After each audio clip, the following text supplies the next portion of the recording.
Hello बच्चों, let's see this question. The question says, suppose evolution on Earth has occurred in such a way that there are 96 amino acids instead of 20.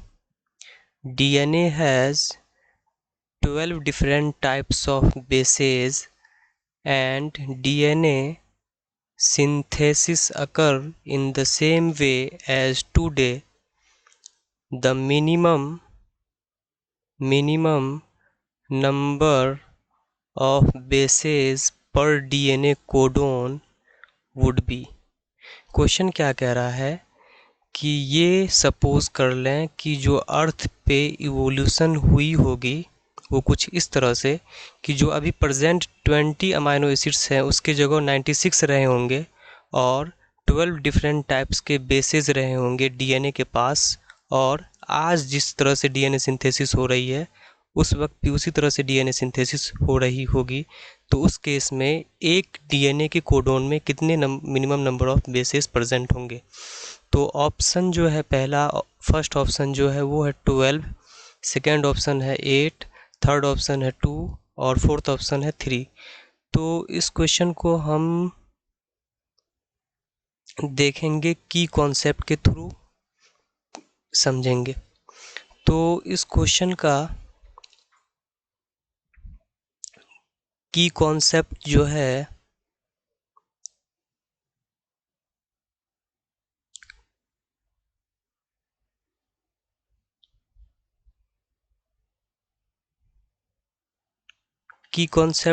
वो क्या है, permutation and combination.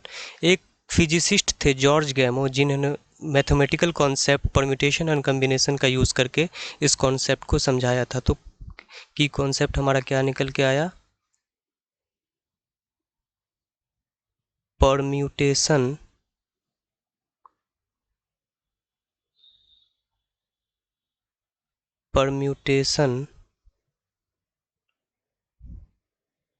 And combination.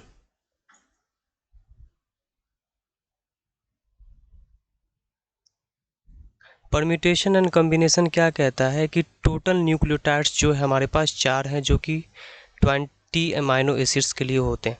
तो 4 nucleotide के साथ 3 base consider करके चलें तो जो भी बेस होगा वो उसका पावर होगा। और इस तरह से हम मैथमेटिकल टर्म में लिख सकते हैं 4 × 4 × 4। तो ये क्या आता है, ये 64 आता है जो कि कोडोन्स होता है। ये 64 कोडोन्स।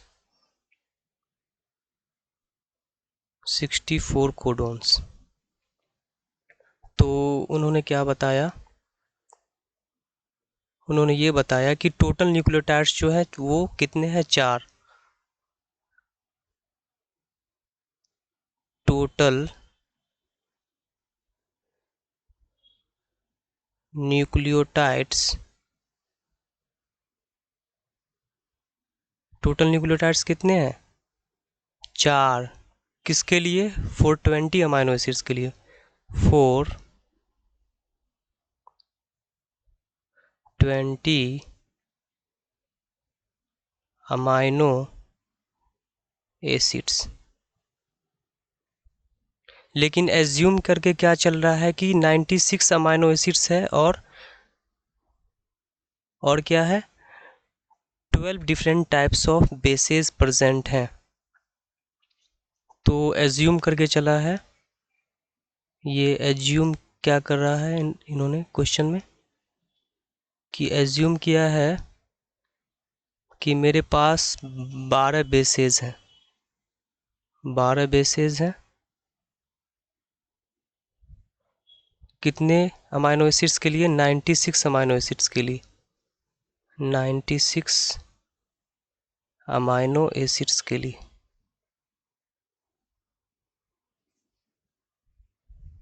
तो जो बेसेस हैं वो बेसेस को हम न्यूक्लियोटाइड्स भी कंसीडर कर लेते हैं क्योंकि जितने न्यूक्लियोटाइड्स होंगे उसके अंदर उतने बेसेस प्रेजेंट होंगे। एक न्यूक्लियोटाइड के अंदर एक बेसिस, तो 12 बेसिस है तो इसको हम कंसीडर कर सकते हैं कि ये 12 न्यूक्लियोटाइड्स हैं।